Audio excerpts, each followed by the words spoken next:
আল্লাহ তাআলা বলেন কলিলাম মা তাশকুরুন, শুকুর আদায় করে কম। কলিলাম মা তাযাক্কারুন।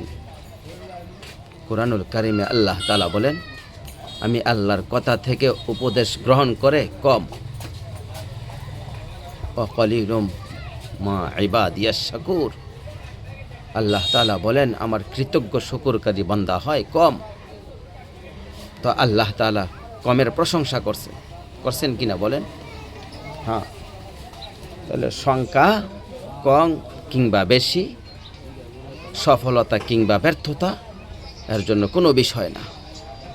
সবাই চিনতে হবে অথবা চিনে না, আর পরিচিত বা অপরিচিত এটাও সফলতার কোনো বিষয় না। সবাই চিনলে সফল, সবাই না চিনলে ব্যর্থ, এমন কথা কোনো কোরআন সুন্নায় নাই।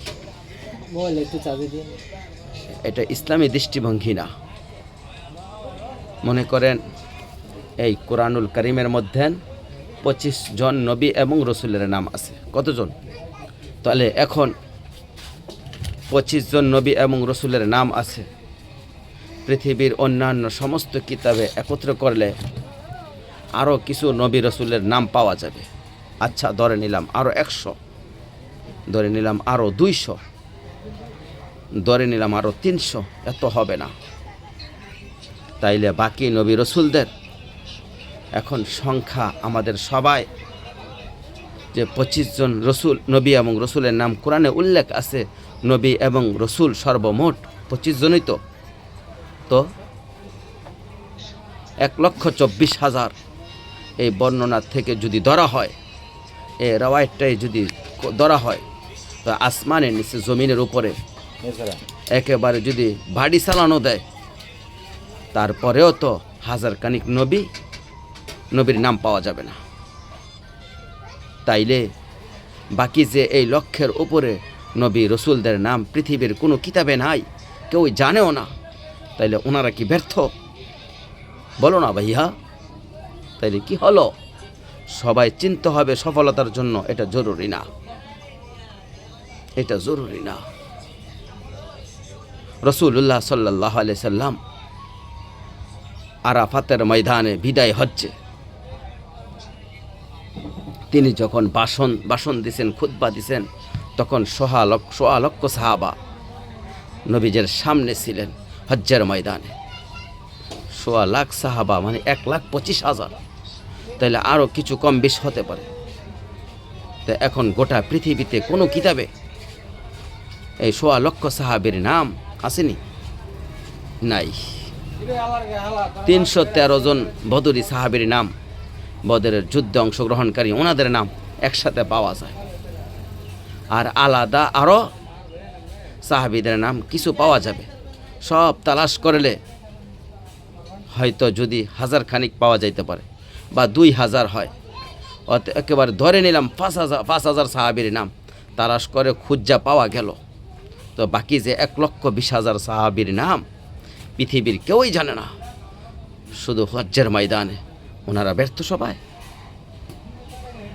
তাহলে এটা বোঝা উচিত, সফলতা কিংবা ব্যর্থতার জন্য সংখ্যাও বিষয় না। যেমন কোরআন শরীফের মধ্যে সূরা ইয়াসিনের মধ্যে আছে, 3 জন রাসূল আল্লাহ তাআলা একটি এলাকায় পাঠাইছে। এক এলাকায় ফাআজ্জাজনা সালিসিন ফাকালু ইন্না ইলাইকুম মুরসালুন। 3 জন মোট, এই 3 জন রাসূল একটি এলাকায় দিবানিশি আল্লাহর রসুল দিনের দাওয়াত দিছে। ওনার হাতে কালেমা পড়ছেন শুধু একজন। কয়জন? একজন, মাত্র একজন। ওয়াজা আমিন আকসাল মাদিনাতি রাজুলুন, সির্ফ একজন মাত্র ব্যক্তি কালেমা পড়ছে। 3 জনের দাওয়াতে একজন। তাইলে ইনারা এই 3 জনের দাওয়াত মাত্র একজন গ্রহণ করলো, তাইলে ওনারা ব্যর্থ। এটা বোঝা উচিত, এটা বুঝলে সহজ। এই জন্য সংখ্যা কোনো বিষয় না। মহান আল্লাহ পাক রব্বুল আলামিন গ্রহণ করলো কিনা সেটা বড় বিষয়। নবী সাল্লাল্লাহু আলাইহি সাল্লাম বলছেন, ফাওয়াল্লাহি ওয়াহদিয়াল্লাহি রাজুলুল্লাহি খায়রুল লাকা মিনাল উমরি নাম। আল্লাহর কসম, নবীজি বলছেন আল্লাহর কসম, তোমার দ্বারা যদি একজন ব্যক্তি হেদায়াত পায়, আল্লাহর পথ পায়, আখিরাতের সন্ধান পায়, নবীজি বলছেন তাহলে এটাই গোটা আরবের সমস্ত দামি উট তোমার হাদায়া দেওয়ার চাইতে কোটি গুণ বেশি দাম। কয়জন ভাইয়া? সিরেফ একজন, রজুলান ওয়াহেদা, একজন ব্যক্তি, একজনের ফিকির, এক আল্লাহর বান্দার ফিকিরে আল্লাহর কথা বলা। আমাদের যেখানে এখানে উঠতি বয়সী ইমাম সাহেব আছে, আমাদের জন্য এটা সবক। আপনারা যদি এটা ভাবতেন, বুঝেন, ইনশাল্লাহ অমুকের ফায়দা হতো। নওজোয়ান আলেম যারা উঠতি বয়সী, তাদের জন্য এটা সবক। আমি ওয়াজ করলে শুনবে কয়জনে? হ্যাঁ, আমার ওয়াজ শুনবে কয়জনে? না, এটা তো বলে নাই। এখানে তো আল্লাহ সংখ্যা বাইদা দেয় নাই যে 50 জনের কম হলে ওয়াজ শুনু করবা না, সাবধান, কবিরা গুনাহ। কথা বলেন না। 800 দিন হলো মাইকে ফুক দিবেন না, না, সাবধান। এমন কোনো বিধান আছে? বলেন। আল্লাহর কথা বলতে থাকেন, আল্লাহর জন্যই বলতে থাকেন, অল্প হোক বেশি হোক, সারাক্ষণ উম্মতের ফিকির করা।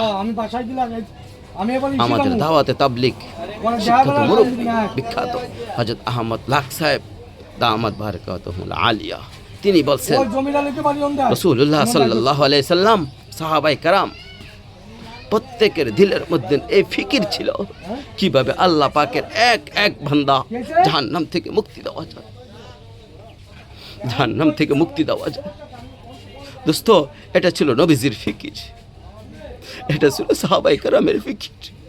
একজন আল্লাহর বান্দা নবী সাল্লাল্লাহু আলাইহি সাল্লামের ওয়ানা আখিরু উম্মাতুন রাজাসিকু, এটা আমি বুঝাইতে পারি নাই।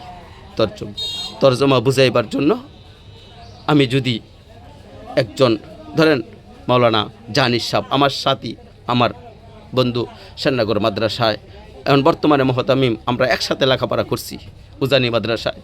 তো আমি দেখতেছি যে উনি আগুনের মধ্যে নিজে জাপ দিতে চাচ্ছে, পড়তে চাচ্ছে। তো আমি তার হাত ধরে বললাম, দোস্ত, এটা আগুন, তুমি যাইও না, তুমি জ্বলে যাইবা। সে আমার ইচ্ছা করলে আমার হাত ধরে রাখলে ছাড়াই দিতে পারবে। ছাড় বেটা, আমি যাবই, তোর কি?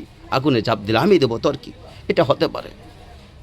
এবার আমি কাঁধে ধরলাম, কাঁধে হাত দিয়া বললাম, দোস্ত, তুমি ওই আগুনে যাইও না, তুমি জ্বলে যাইবা, তুমি ক্ষতিগ্রস্ত হইবা।